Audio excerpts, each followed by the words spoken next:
और आज की डिबेट में हम यही जानेंगे कि महाराष्ट्र का सियासी उठाकर किस करवट बैठेगा, क्योंकि महाराष्ट्र में महज चुनाव नहीं, 2019 से लेकर 2024 तक जो कुछ हुआ वो भी एक बड़ा मुद्दा है। डिबेट की शुरुआत करें उससे पहले एक रिपोर्ट देखते हैं, उसके बाद खास मेहमानों से चर्चा।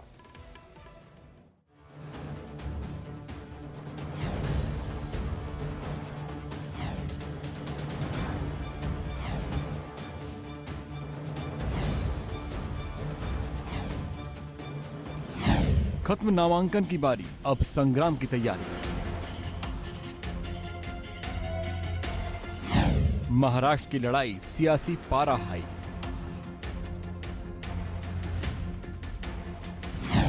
महायुति वर्सेस अघाड़ी, कौन किस पर भारी। इस बार का विधानसभा चुनाव महाराष्ट्र में अब तक हुए सभी विधानसभा चुनाव से बिल्कुल अलग है। सीटों को लेकर जिस तरह की माथापच्ची देखी जा रही है, एक एक सीट पर खींचतान हो रही है, उससे एक बात है कि चुनाव काफी रोमांचक होगा। हर एक सीट पर शह और मात का समीकरण फिट किया गया है, एक दूसरे को हराने की काट खोजी जा रही है। 2019 के चुनाव से 2024 का चुनाव बहुत अलग है। लोकसभा चुनाव के बाद एक बार फिर महायुति अघाड़ी आमने सामने है। इस बार लड़ाई महाराष्ट्र की कुर्सी की है, इसीलिए सियासी जंग और भीषण नजर आ रही है। महाराष्ट्र के साथ झारखंड और उत्तर प्रदेश का उपचुनाव भी होना है। झारखंड में 13 और 20 नवंबर को मतदान है, जबकि महाराष्ट्र की 288 सीटों पर एक ही चरण में 20 नवंबर को मतदान होना है। लोकसभा चुनाव के बाद महाराष्ट्र ही सबसे बड़ा प्रदेश है जहां विधानसभा चुनाव हो रहा है और सबकी नजर इसी चुनाव पर टिकी है। टिकटों के बंटवारे को लेकर जिस तरह से महाराष्ट्र में माथापच्ची देखने को मिली है, उससे एक बात तो साफ हो गई है कि लड़ाई जोरदार होने वाली है। बारामती सीट से अजीत पवार के मुकाबले शरद पवार ने उनके भतीजे को ही मैदान में उतार दिया है, जो अजीत पवार को रास नहीं आई। अजीत पवार का कहना है कि एक गलती मैंने की थी लोकसभा चुनाव में, लेकिन अब वही गलती शरद पवार ने की है। नवाब मलिक के बगावती तेवर और उनके रुख को देखते हुए यही लगता है कि महायुति में भी सब कुछ ठीक नहीं है, क्योंकि जिस तरह से बीजेपी के विरोध के बावजूद उन्होंने पर्चा भरा है। मानपुर शिवाजी नगर विधानसभा क्षेत्र से नेशनलिस्ट कांग्रेस पार्टी का नामांकन भरा था, साथ ही में अपक्ष भी नामांकन दाखिल किया था और समय पे पार्टी की तरफ से एबी फॉर्म जमा कराया गया और अब मैं चुनाव नेशनलिस्ट कांग्रेस पार्टी की तरफ से लड़ूंगा और इसके लिए मैं अजीत पवार जी, प्रफुल्ल पटेल साहब और स्टेट प्रेसिडेंट सुनील तटकरे जी का आभार मानता हूं कि उन्होंने मुझ पर विश्वास जताया है और निश्चित रूप से इस विधानसभा से हम विजयी होंगे।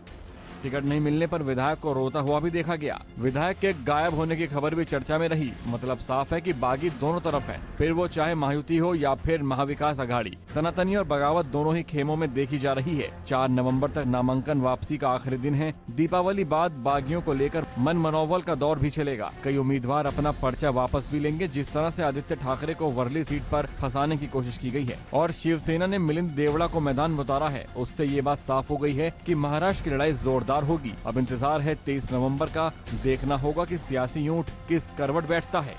Bureau report, India daily. और सर, डिबेट करने के लिए मेहमानों का एक बड़ा पैनल हमारे साथ जुड़ रहा है, लेकिन उससे पहले मैं आपको आज का सवाल बता देता हूं।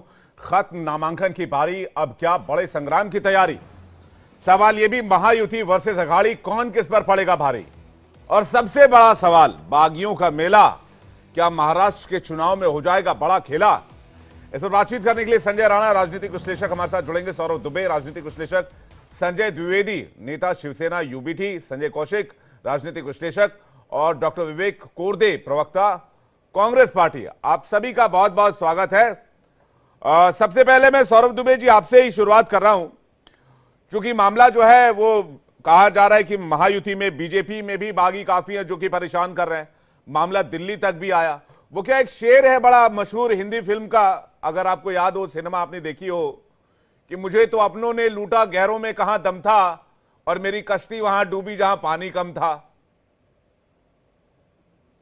वाह वाह वाह, मैं तो आपके शेर की दाद देता हूं। शेर बहुत अच्छा है। शेर मेरा नहीं है सर, शेर नहीं, अप्लाई तो हो रहा है, वो शेर फिल्म का है सर।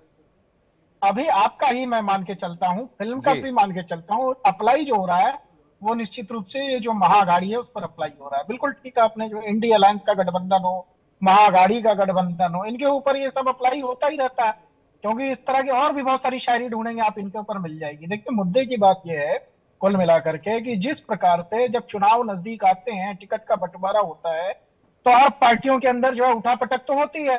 भाई सभी को चुनाव लड़ना है, बहुत सारे प्रत्याशी वहां पर अपनी तैयारियां कर रहे होते हैं, पार्टी को किसी एक व्यक्ति को ही टिकट देना होता है।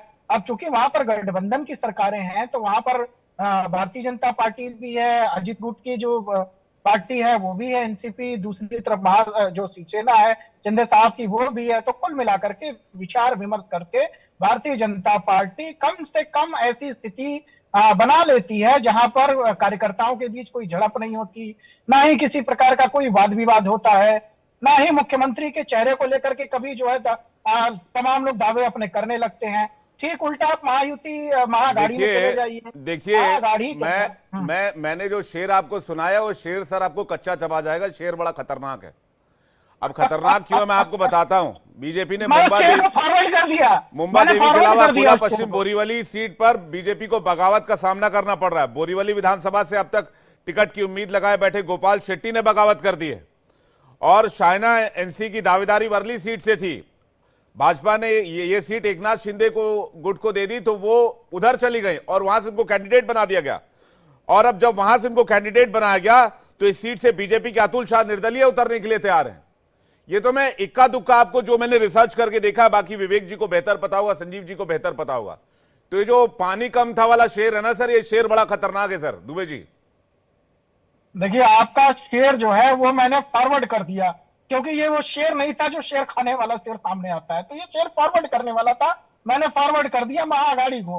अब निश्चित रूप से देखिए जिस प्रकार से आपने साइना एनसी का नाम लिया, अन्य लोगों का नाम लिया, मैं मानता हूं कि बहुत सारे ऐसे प्रत्याशी होते हैं जिनकी बहुत अच्छी खासी दावेदारी उन सीटों पर होती है।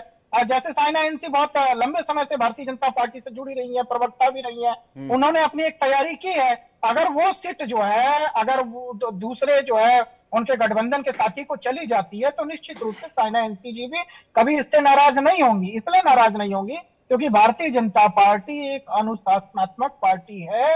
इसके अंदर कार्यकर्ताओं को पता है कि सत्ता हमें नहीं चाहिए, हमें जनता की सेवा करनी है, और जनता की सेवा के लिए टिकट जिसको भी दिया जाएगा, चुनाव में जो भी जीत करके आएगा, वो निश्चित रूप से सरकार बनने के बाद सभी को, जनता को उसका लाभ मिलेगा। हाँ, अगर किसी का मन उठाव है तो चुनाव के बाद तमाम और प्रक्रियाएं होती हैं। भाई एमएलसी का भी ऑप्शन होता है, राज्यसभा का भी ऑप्शन होता है। अगर कुछ चेहरे ऐसे रह जाते हैं जो पार्टी में अभी टिकट नहीं पा रहे हैं, चुनाव नहीं लड़ पा रहे हैं, उनको आगे जो है वो शामिल किया जाता है किसी न किसी प्रकार से। लेकिन मेरा मानना है कि ये जो उठापटक है, जो विचारों में मतभेद है, वो महायुति से ज्यादा महाअघाड़ी के अंदर दिखाई दे रहा है।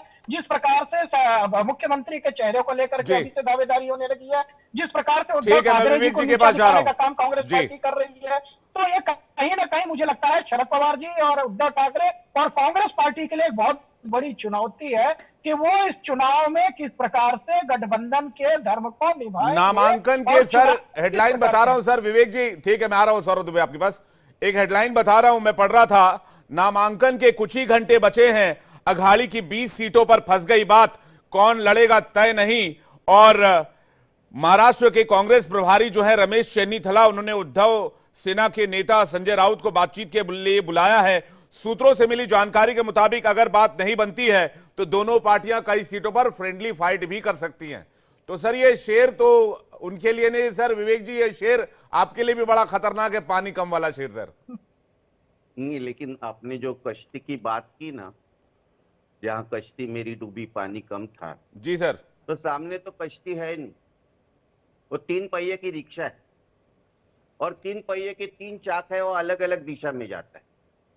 एक चाक जाता है पूना की ओर, दूसरा जाता है नागपुर की ओर, और तीसरा रुकता है यही बंबई के परिसर। देखिए इस बात को मैं मानता हूं कि अभी तक सभी सीटों का बंटवारा नहीं हो गया। आपका 20 का जो फिगर है वो बराबर नहीं है, 12 सीटों पर अभी भी बातचीत चल रही है। जी सर, महाराष्ट्र में सिर्फ हमारे अघाड़ी में 12 सीटों का फैसला बाकी है, लेकिन हमारे गठबंधन कोई ऐसा नहीं कहा कि मैंने गलती की थी आप उसको दोहराते क्यों हो। हमारे गठबंधन में किसी को टिकट नहीं मिला, इसलिए रोया नहीं कोई और आत्महत्या की बात नहीं की। और सबसे महत्वपूर्ण बात है कि हमारे पार्टी में से अभी तक किसी ने चौथे को समर्थन देने की बात नहीं की। तो हमारी कश्ती तो बराबर है और हम छोटे पानी में नहीं है, हम बड़े पानी में जाने वाले लोग हैं। और महाराष्ट्र में आज की जो परिस्थिति है, उस परिस्थिति